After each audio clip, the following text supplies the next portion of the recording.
लोकाभिमुख लोककल्याणकारी योजना आम्ही केल्या. लाडकी बहीण, माझी लाडकी बहीण योजना, लाडका भाऊ, लाडका शेतकरी, लाडका ज्येष्ठ, किती सांगू. एवढ्या योजना केल्या की आपल्याला वेळ पुरणार नाही. एक इतिहासामध्ये नोंद होईल अशा प्रकारची कामं 2.5 वर्षामध्ये आम्ही केलं. आणि म्हणूनच 2.5 वर्षात अनेक लोक शिवसेनेमध्ये सामील झाले. अनेक लोक शिवसेनेमध्ये येत आहेत. उदय सामंत आणि किरण सामंत यांचंही अभिनंदन केलं पाहिजे. त्यांनी मला सांगितलं, पक्ष मोठा होत असेल, पक्ष संघटना मोठी होत असेल तर प्रत्येकाला आपण आपल्या पक्षामध्ये सामील करून घेतलं पाहिजे.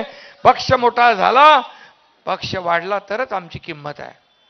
आणि म्हणून राजन साळवी, आपण देर आहे दुरुस्त आहे, देर आहे दुरुस्त आहे. त्याला म्हणतो ना आपण, सुबह का भुला शाम को घर लौटे तो भुला नहीं कहते. तुम्ही आमच्या परिवारातलेच आहात, तुम्ही आमच्या एक शिवसेना परिवारातलेच आहात आणि खऱ्या शिवसेनेमध्ये तुम्ही सामील झालेला आहात. आज मला आनंद आहे, समाधान आहे की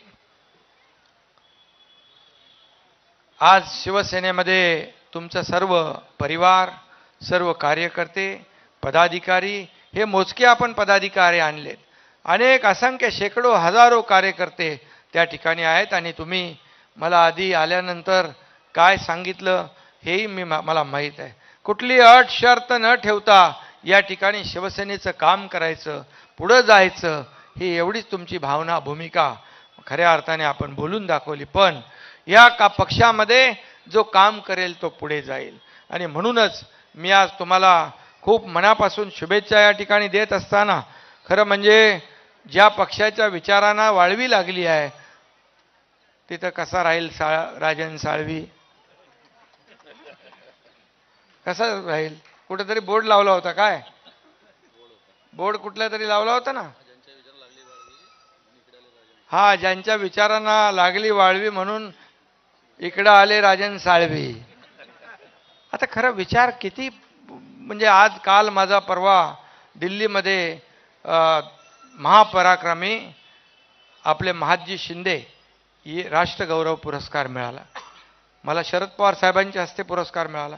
त्याचबरोबर तिथं महादजी शिंदे यांचे थेट वंशज केंद्रीय मंत्री ज्योतिरादित्य शिंदे होते, त्यांच्या उपस्थितीत पुरस्कार मिळाला. खरं म्हणजे एका मराठी माणसाला मराठी माणसाने पुरस्कार दिला याचा अभिमान पाहिजे.